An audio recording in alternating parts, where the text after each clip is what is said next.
Good morning guys. कैसे हैं आप सब? आई होप आप लोग बढ़िया होंगे। तो आज वीडियो बनाने का ये मकसद है कि आज हम कुछ बातें करेंगे जो लड़कियों से रिलेटेड है। तो लड़कियों, वुमेन, लेडीज़, ये सब को जो प्रॉब्लम होते हैं हर महीने में, दैट इज़ मेंस्ट्रुअल साइकिल। तो उससे रिलेटेड हम आज कुछ प्रैक्टिसेस करेंगे, क्या करना चाहिए, क्या डूज़ एंड डोंट्स है, प्रोज एंड कॉन्स है, ये सारी चीज़ें डिस्कस करेंगे इस वीडियो में। ठीक है। तो जो मेंस्ट्रुअल साइकिल होता है वो हर महीने लड़कियों को आते हैं। तो उसमें ब्लड फ्लो होते हैं, तो max to max 4 to 7 days तक रहते हैं। वो एवरी गर्ल फेस जब वो 13 से एबव हो जाती है तो उनको ये प्रॉब्लम्स हो जाते हैं। इसको प्रॉब्लम नहीं कहेंगे, इसको साइकिल बोलेंगे। जो कि आपको बोलते हैं टॉक्सिक ब्लड जो होते हैं, टॉक्सिन वाले ब्लड वो आपके निकल जाते हैं। ठीक है। तो उस टाइम पे आपको बहुत सारे इश्यूज होते हैं। बॉडी में ब्लोटिंग हो जाता है, बॉडी वेट आपको लगता है कि आपके ज़्यादा हो गए हैं, या फिर लेथार्जिक फील कर रहे हो, फिर एजिलिटी आपके पास नहीं है। तो जब आपके पीरियड स्टार्ट होते हैं उसके 1 वीक पहले से आपको ये सारे सिम्टम्स दिखने लगते हैं। ठीक है। तो इसको करने के लिए हमें कुछ कुछ आसन प्रैक्टिस करते हैं। तो ऐसा नहीं है कि हम पीरियड्स के टाइम पे कोई मतलब एक्शंस या कोई योगा नहीं कर सकते हैं, जिम नहीं कर सकते हैं, बट वेरी लाइट वेटेड हम सारा चीज़ लाइटली करेंगे। ठीक है। तो पहले के ज़माने में क्या होता था कि जो हमारी मम्मी है, दादी है, ये सारे अभी भी बहुत स्ट्रॉन्ग है। ठीक है। ये सारे अभी भी एक साथ अच्छे से बहुत सारे काम कर सकते हैं। ठीक है। इनको रेस्ट, ये सीधे एक टाइम रेस्ट लेते रात के सोते वक्त। आपने देखा होगा अपनी मम्मियों को, वो सीधे रात को ही सोने जाती है और रेस्ट वही उन्हें उसी टाइम मिलता है, फिर सुबह उठ के फिर से वही काम स्टार्ट कर देते हैं। ठीक है। तो उनको वो स्ट्रेंथ कैसे आता है? ठीक है। तो पहले क्या करते थे वो लोग पहले तो काफ़ी अच्छे से वर्कआउट करते थे। अब वर्कआउट हमारी तरह नहीं है कि हम योगा कर रहे हैं, जिम जा रहे हैं, ये सारे, वो वर्कआउट उनका नहीं होता था। उनका वर्कआउट होता था घर पे घर के काम करना, फिर कुएं से पानी निकालना, तो दोनों हाथों से बाल्टियाँ उठा के ले आना और फिर पानी ले आना कुएं से। तो ये सारी चीज़ें वर्कआउट पे आती है, प्लस घर के काम, जैसे आप पोछा लगा रहे हो या कुछ भी, झाड़ू पोछा, कुछ भी घर के काम जो होते हैं, वो सारी चीज़ें हमारे वर्कआउट पे उस टाइम कंसिडर किया जाता था। तो उनसे उनकी बॉडी फिट रहती थी, और उनके बाद जब उनके साइकिल होते थे तो वो उस टाइम पे कंप्लीट रेस्ट लेते थे। ठीक है। तो मैं आज भी वही चीज़ कहूँगी कि आप अच्छे से वर्कआउट करें, लेकिन जब आपके साइकिल चल रहे हो तो आप साइकिल के टाइम थोड़े थोड़े एक्सरसाइजेज इजी इजी बेसिक वाले, जिससे आपको लेथार्जिक ना फील हो, थोड़ा सा मतलब वो अपने बॉडी मूवमेंट्स को करते रहने चाहिए। ठीक है। तो आपको क्या क्या चीज़ें करनी है मैं बता देती हूँ। तो जब आप नॉर्मल योगा आसन्स कर सकते हो बैठ के, फिर उसके बाद खड़े होके आप सारे एक्सरसाइजेस कर सकते हो, एक्सेप्ट कोई वेट उठाना, हैवी वेट उठाना, या फिर कोई कोर से रिलेटेड, मतलब स्टमक से रिलेटेड कोई भी इशू, मतलब आपको नहीं करने हैं योगा आसन्स। ठीक है। दूसरा, इन्वर्जन्स आपको नहीं करने हैं, head stand, hand stand, shoulder stand, जिसमें आपका जो बॉडी है मतलब नीचे रहे और लोअर बॉडी ऊपर रहे, वो सारे इन्वर्जन्स कहलाते हैं, तो उसको हमें नहीं करने हैं। ठीक है। और तीसरा चीज़, कोर कंप्रेशन मैंने बता दिया, इन्वर्जन्स बता दिया, और डीप बैक बेंड्स तीसरा। ठीक है। तो डीप बैक बेंड, जैसे बैक बेंडिंग बहुत सारे होते हैं, जैसे पिजन पोज, डीप डीप वाले हो गए, तो ये सारी चीज़ें आपको नहीं करने हैं। ठीक है। आप बेसिक प्राणायाम कर सकते हो, but please avoid bhastrika and kapalbhati. ठीक है। ये आप इसको ना करें। इसके अलावा आप अनुलोम विलोम कर सकते हो, नाड़ी शोधन कर सकते हो, सूर्य भेदी, चंद्र भेदी कर सकते हो, ये सारे आप प्राणायाम कर सकते हो, उज्जाई ब्रीदिंग कर सकते हो। ठीक है। ये सारी चीज़ें आप करें, बट जो जिसमें कोर की ताकत लग रही है वो वाले प्राणायाम आप ना करें, जैसे भस्त्रिका हो गए, ऐसे ऐसे करते हैं तो उस पर आपके इस पे भी आएंगे, स्टमक पे भी आएंगे, तो वो आप ना करें। दूसरा, कपालभाति, वो कंप्लीट पूरा स्टमक पे है, क्योंकि आपको स्टमक को आगे पीछे करना है। ठीक है। वो करें। नौली क्रिया आप ना करें। नौली क्रिया क्या होता है कि पेट को अग्निसार जैसे जिसको हम बोलते हैं, वो हम ना करें। पेट को इधर ऊपर नीचे अंदर बाहर जल्दी जल्दी जो करते हैं वो हम ना करें इस टाइम पे। ठीक है। और हमें क्या चीज़ है, आप बेसिकली हेल्दी खाना खाएं सारे, मतलब नॉट बहुत ज़्यादा मसालेदार या कुछ भी, बट आप हेल्दी कुछ खाएं, जैसे ओट्स हो गए, खिचड़ी हो गए, हल्के हल्के आप खा सकते हो, ठीक है। और इसमें प्रॉपर रेस्ट की भी ज़रूरत है, आप अच्छे से रेस्ट करें इसमें, क्योंकि आपका डाउनवर्ड फ्लो एनर्जी हो रहा है, जो ब्लड है आपके वो निकल रहे हैं, तो वो डाउनवर्ड जा रहा है, तो आपका एनर्जी ऊपर में अभी नहीं है, तो इस टाइम आप अपने आप को फुल रेस्ट भी दें, ठीक है। अगर आप नहीं कर पा रहे हो तो कोई बात नहीं, बट अगर आप थोड़े से फील अच्छा कर रहे हो तो फिर आप थोड़े थोड़े एक्सरसाइजेस कर सकते हो। तो चलिए अब वीडियो को स्टार्ट करते हैं। एक्सरसाइजेस कौन कौन से करने हैं पीरियड्स के टाइम, हम वो करते हैं। और हाँ, एक चीज़ और, लोगों का मिथ है कि हम सूर्य नमस्कार नहीं कर सकते हैं पीरियड्स के टाइम। हम सूर्य नमस्कार कर सकते हैं, बट उसके भी कुछ वेज हैं जो हमें करने हैं, तो वो मैं आपको बता देती हूँ इस वीडियो में, और फिर हम नेक्स्ट में बात करेंगे, ठीक है। तो चलिए वीडियो को स्टार्ट करते हैं। तो मैं ज़रा इसको सेट कर लेती हूँ।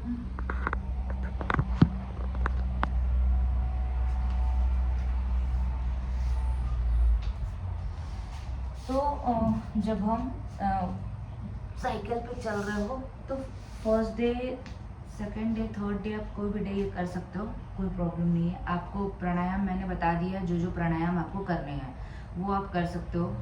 उसके बाद अब मैं बेसिक योगा आसन बता रही हूँ जो आप उसको करें, ठीक है। तो सबसे पहले आप पद्मासन में या कोई भी आसन में, सुखासन में, आप जैसे भी उसको आपको बैठना है आप वैसे बैठ जाए, ठीक है, ठीक है। और थोड़ी देर मेडिटेटिव पोजीशन में बैठे और आंखें बंद करके थोड़े टाइम के लिए अपने आप को शांत करें, ताकि आपका ब्लड फ्लो, ऑक्सीजन फ्लो पूरे बॉडी में हो, ठीक है। और उसके बाद जब ये कर लो, आप फिर दोनों हाथों को, और फिर दोनों हाथों को नीज पे रखें और धीरे धीरे ट्विस्ट करें। आपको फुल ट्विस्ट नहीं करना, धीरे धीरे ट्विस्ट करेंगे, ठीक है, दोनों साइड से।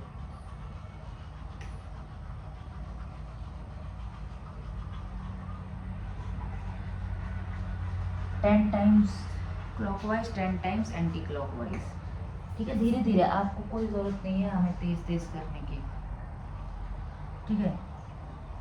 फिर जब आप ये कर लो, उसके बाद आप दोनों हाथों को ऊपर करो, ओके, और अपने फिंगर्स को इंटरलॉक करके ऊपर थोड़ी देर देखो, यहाँ पे थोड़ी देर होल्ड करो पर्वतासन को। फिर यहाँ से होल्ड करने के बाद बेसिक वार्म अप आप कर सकते हो, hand movement clockwise, anti clockwise. फिर आप फिंगर्स को भी अप एंड डाउन कर सकते हो, रिस्ट को भी अप एंड डाउन कर सकते हो। उसके बाद हम आएंगे दंडासन में। तो दंडासन आपको पता है कैसे, दोनों लेग्स को आगे रखने हैं, दोनों लेग्स को दंडासन में आए और थोड़ी देर ऐसे बैठे, ठीक है। फिर उसके बाद दोनों हाथों को अप करें, पश्चिमोत्तानासन में जाएंगे, धीरे धीरे करके दोनों अपनी बिग टो को या टोज को टच करेंगे हाथ से, बैक को स्ट्रेट रखेंगे, ज़्यादा दूर नहीं जाना है बिकॉज ये स्टमक पे लगता है, तो हम इतने ही दूर रहेंगे और यहाँ पे स्टे करेंगे 10 सेकेंड, 20 सेकेंड, जितने देर आप होल्ड कर सकते हैं। ये करने के बाद आप राइट लेग, मैं राइट लेग से दिखा रहा हूँ, राइट लेग को फोल्ड करें, नी की सीलिंग है ऊपर रहे, और मैं राइट लेग को फोल्ड की हूँ तो मैं लेफ्ट हैंड को नी के बाहर ले जाऊंगी जो मेरे फोल्डेड है, ठीक है, हल्का सा, और यहाँ पे पकड़ने की कोशिश करूँगी और ट्विस्ट करूँगी बैक में, ठीक है।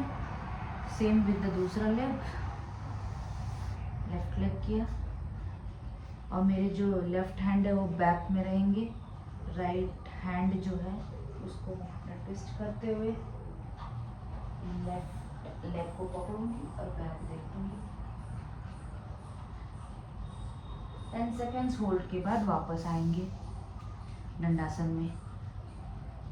ठीक है, दंडासन में आने के बाद फिर से राइट लेग से दिखा रही हूँ। राइट लेग से अपने आप को लेफ्ट थाई से टच करेंगे और ऑपोजिट जो हैंड है उसको नी पर टच करके फिर से बैक देखेंगे।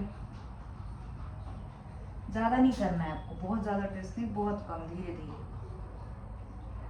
ये होल्ड करने के बाद वापस, उसके बाद फिर फॉरवर्ड जाए, लेग को टच करें, टोज को टच करें, स्टे करें 10 सेकेंड्स, फिर वापस दंडासन में आ जाए। सेम दूसरे साइड भी वैसे ही करेंगे, लेफ्ट लेग से पीछे देखेंगे। होल्ड करने के बाद पश्चिमोत्तानासन, वन लेग से दोनों इसको टच करेंगे और होल्ड करेंगे।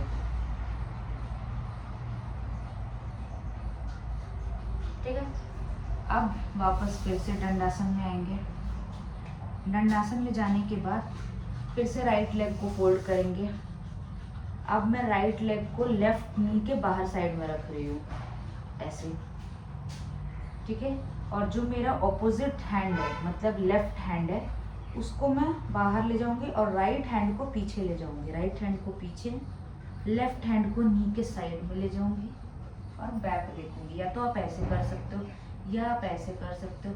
अगर आप फ्लेक्सिबल है तो आप इसको टच करके पीछे देख सकते हो। तो आप ऐसे करें और पीछे देखें, यहाँ होल्ड करें 10 to 15 सेकेंड्स। ये होल्ड करने के बाद वापस आए, दूसरे साइड से भी वैसे ही हम करेंगे। वापस ले गए, जो मेरा राइट लेग हैंड है नी के बाहर ले गए, लेफ्ट हैंड पीछे और स्टिक। ये करने के बाद आप वापस दंडासन में आए। अब दंडासन में आने के बाद हम यहाँ से जाएंगे वधकोणासन। ठीक है, बटरफ्लाई पोज।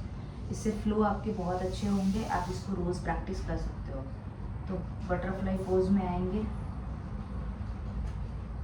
और फ्लैप करेंगे थाइस को धीरे धीरे।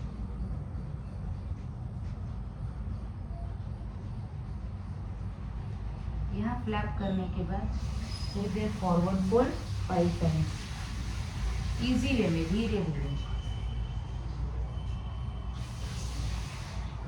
3, 4 and 5। फिर थोड़ी देर अपने थाइस को ज़मीन पर टच करने की कोशिश करेंगे, वेरी जेंटली। उसके बाद अपने थाइस को और नी को जॉइन करेंगे और इस पोजीशन में आके अपने दोनों एल्बोज को पकड़ के थोड़ी देर शांत रहेंगे इधर। ठीक है, अब यहाँ से करने के बाद हम वज्रासन में बैठेंगे। वज्रासन में बैठने के बाद थोड़ी देर हम यहाँ स्टे करेंगे। उसके बाद अपने दोनों हाथों को ऊपर ले जाएंगे, अपने ईयर्स के पीछे ले जाएंगे, थोड़ा सा बैक बेंड, ज़्यादा नहीं, थोड़ा सा बैक बेंड, और ऊपर देखेंगे सीलिंग की तरफ। हैंड दोनों स्ट्रेट होने चाहिए। उसके बाद वापस आ जाएंगे हम। फिर हम जाएंगे चाइल्ड पोज में। चाइल्ड पोज पता है आपको, ये रेस्टिंग पोज है, रेस्टरेटिव पोज है, आप इसको करते हैं। थोड़ा सा अपने आप को और गैप देते हैं, तो नीज के बीच में गैप देके फिर चाइल्ड पोज में आइए।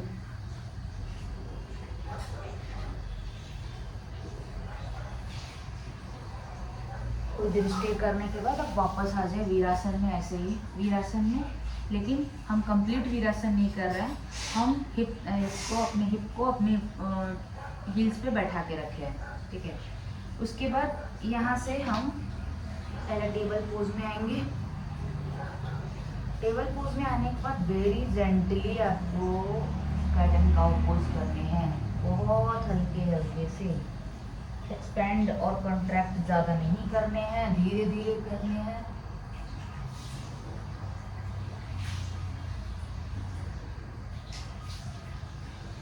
जब आप ये 10 टाइम्स कर लो, उसके बाद हम आते हैं चाइल्ड पोज टू भुजंगासन। ये मैंने वार्म अप में भी बताया है, बट ये जो है इसको हम हल्के हल्के करेंगे, कंप्लीट भुजंगासन नहीं करेंगे कोबरा पोज, क्योंकि वो डीप बैक बेंडिंग में आ जाते हैं। तो हम पहले चाइल्ड पोज में जाएंगे।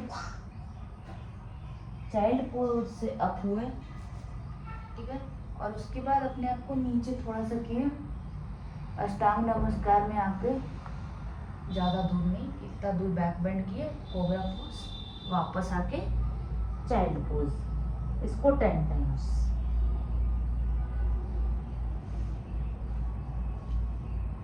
ठीक है, एक बार और दिखा देती हूँ। Cobra pose, back to child pose. ठीक है, ये आपके हो गए स्टार्टिंग में।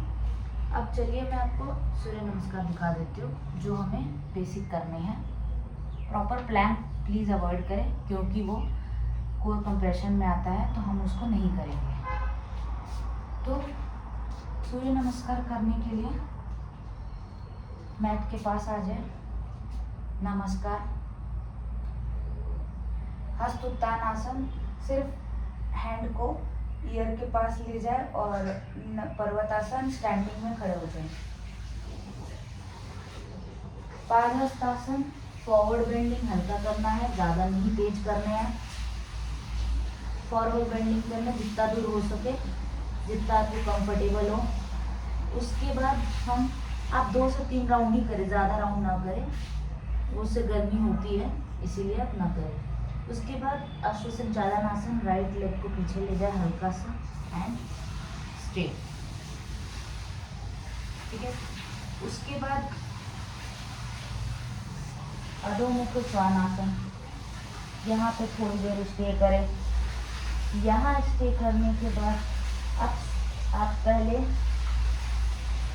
शशांक आसन में आ जाए, चाइल्ड पोज, फिर अष्टांग नमस्कार। अष्टांग नमस्कार के बाद आप भुजंगासन, वापस अधोमुख Shvanasana, right leg forward Ashwasanchalan आसन, लेफ्ट लेग फॉरवर्ड पादहस्तासन, धीरे धीरे हस्त उत्तान आसन एंड नमस्कार। ठीक है, मैं यहाँ से भी दिखा देती हूँ। अब लेफ्ट लेग से करूँगी। एंड ऑफ द मैट में मैं आ गई हूँ। नमस्कार, हस्त उत्तान आसन, padahastasana, left leg back अश्वसंचालन asana, right leg back अधोमुख Shvanasana. अब यहाँ से हमें प्लैंक में नहीं जाना है। हम नॉर्मली ट्रेडिशनल सूर्य नमस्कार में प्लैंक में जाते हैं, तो हमें प्लैंक में नहीं जाना है। हम आएंगे चाइल्ड पोज, शशांक आसन। यहाँ पे थोड़ी देर स्टे करेंगे। यहाँ पे स्टे करने के बाद अष्टांग नमस्कार में जाएंगे। Chest chin down, 8 limb touch होना चाहिए बस। उसके बाद यहाँ से जाएंगे Bhujangasana, back to Adhomukha Shvanasana, left leg forward Ashwasanchalan asana, right leg forward padahastasana. धीरे धीरे अपने आप को अप करते हुए हस्त उत्तान आसन एंड नमस्कार। इतने राउंड आपको, आप 2 से 3 राउंड ही करें, वो अच्छा रहेगा। जब आप ये कर लो, उसके बाद अपनी बॉडी को रेस्ट दे थोड़ा सा। ठीक है, रेस्टिंग में आप कोई भी रेस्टोरेटरी पोज ले सकते हो। शवासन, शशांक आसन, चाइल्ड पोज, बाल आसन, रैबिट पोज, पपी पोज, सारे आप आसन कर सकते हो। इसके बाद आप थोड़े से अपने आप को ट्विस्टिंग के लिए भी कर सकते हो। तो आप पद्मासन में जैसे भी आपको बैठना बैठे, ट्विस्ट थोड़ा सा ऑपोजिट साइड, फिर अपोजिट साइड जितना दूर आप देख सकते हो, ज़्यादा नहीं देखना है। उसके बाद राइट हैंड को पकड़ना है, लेफ्ट रिस्ट को पकड़ना है राइट हैंड से। तो पीछे साइड भी वही करना है, ठीक है। ये पीछे ले जाके और अपने आप को फॉरवर्ड बेंड करना है, यहाँ पे स्टे करके वापस आ जाए और फिर से मेडिटेटिव पोज में आप आ सकते हो, ठीक है। तो ये बेसिक आसन्स हैं जो आप करोगे, आप कर सकते हो ड्यूरिंग द पीरियड्स।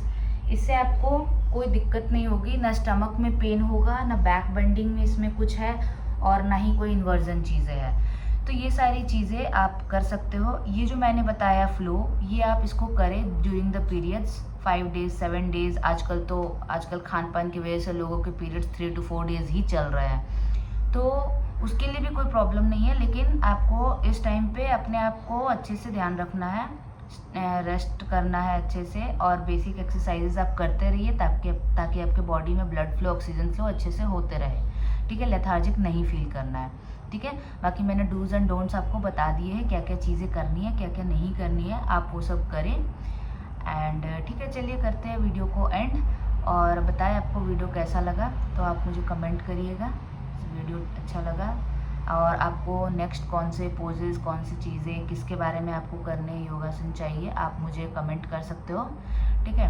मैं उस पर वीडियो बनाऊंगी नेक्स्ट और भी, ठीक है। तो चलिए अब रखते हैं, ठीक है। Bye bye, please do like, share and subscribe, and don't forget to comment, ठीक है। बाय।